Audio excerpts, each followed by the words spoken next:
Okay, well, we're here with David Weiss, who's the owner of Bella Vista Farming Company.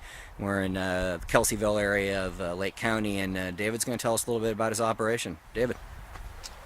Well, my name's David Weiss, as Brian said, and I've been in Lake County now for about 18 years.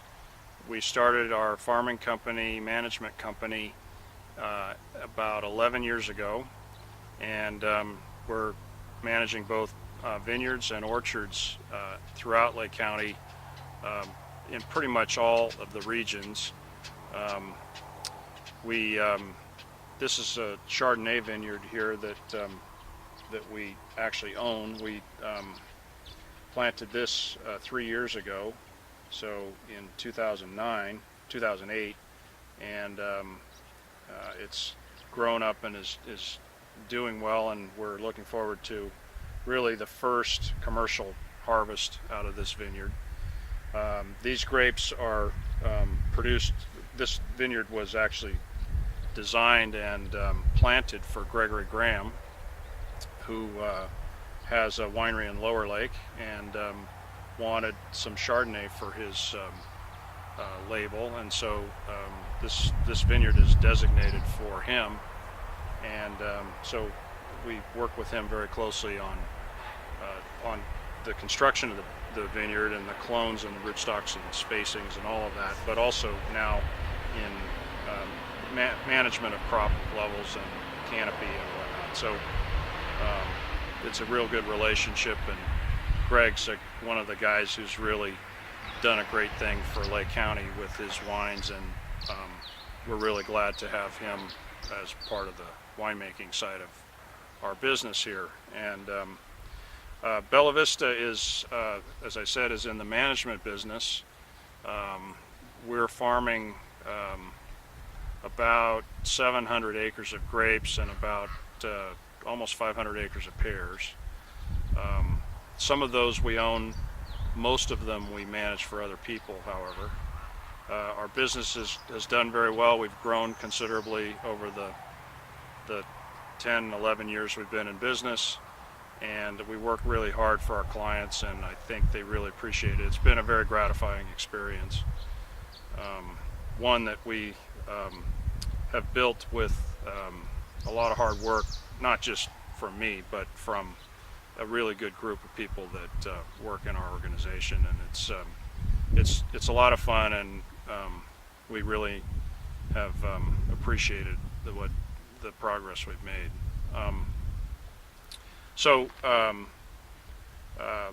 We're farming in our vineyards. We're farming a pretty good chunk of them organically. I don't remember exactly the acreage, but it's over 200 acres of the several hundred that we manage. We're farming organically, which is a set of operations and constraints that really lend themselves well to farming grapes in Lake County. The general terroir here in Lake County, we're at a pretty high elevation for viticulture in California.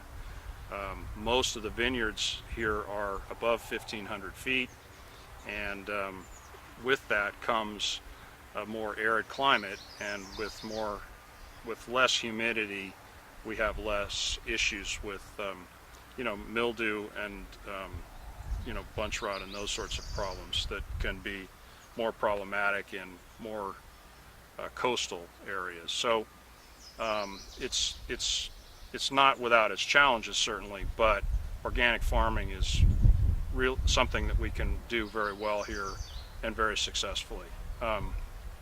It is more expensive, and it does have its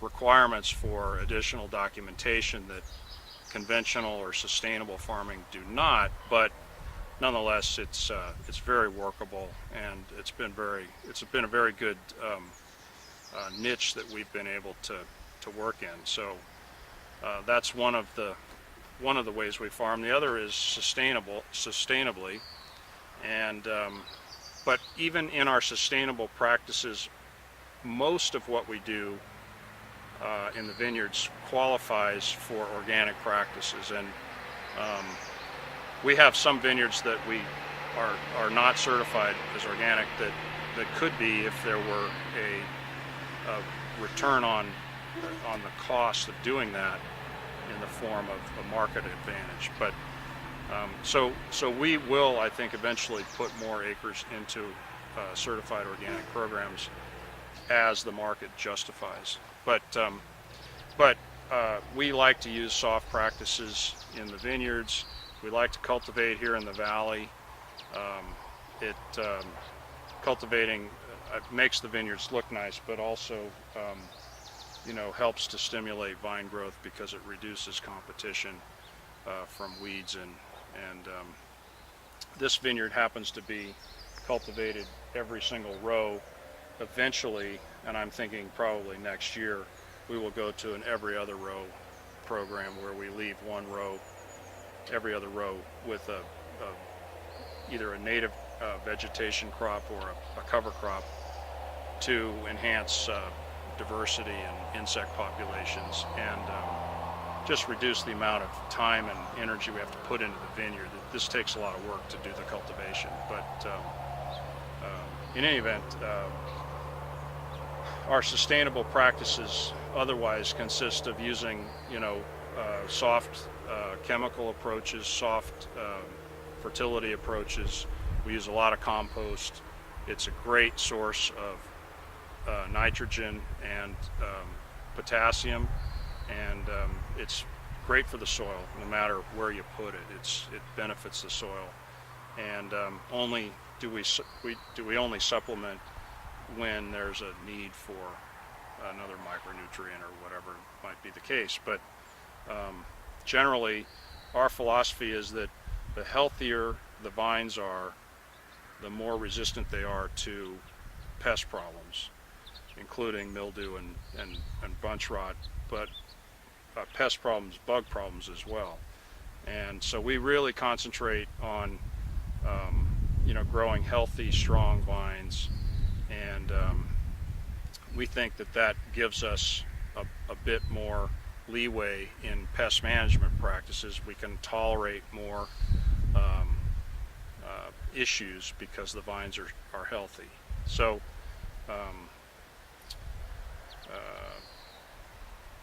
do you find, David, that this approach to farming in a broad sense enhances competitiveness, say from a price point standpoint, operational cost standpoint?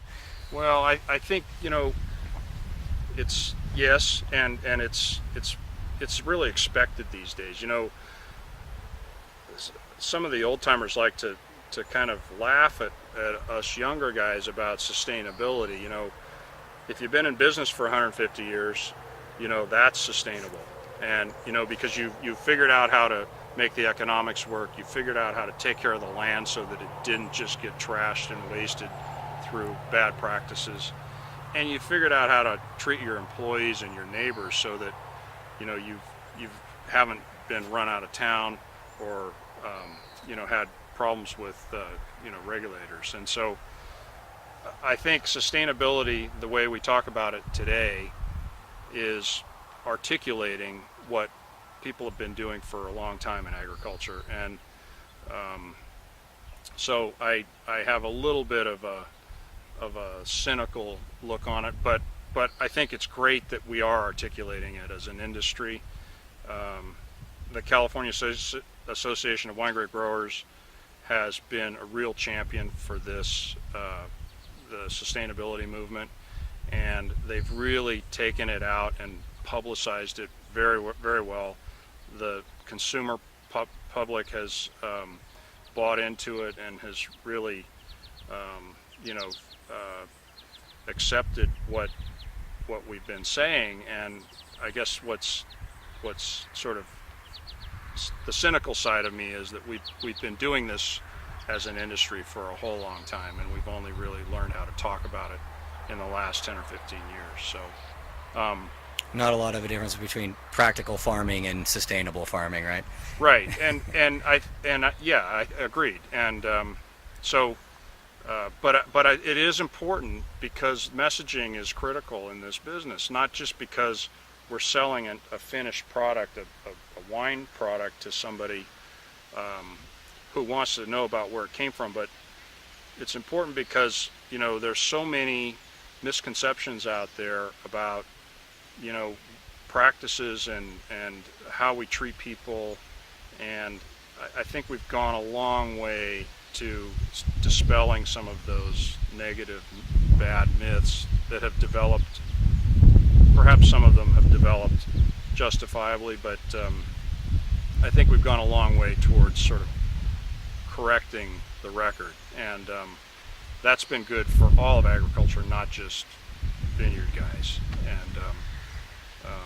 so it's a good thing, and I'm really glad the industry has spent the energy and time and money on promoting it, because I think it's stood us in a really good light, not just with consumers but with regulators and lawmakers, and I think it's been a very positive result. So Excellent, and clearly something that Lake County and the Lake County Winegrape Commission are embracing Yep. broadly as well. Yep. Well, David, that's great. Thank you very much. I appreciate your time this afternoon. Thank you, Brian.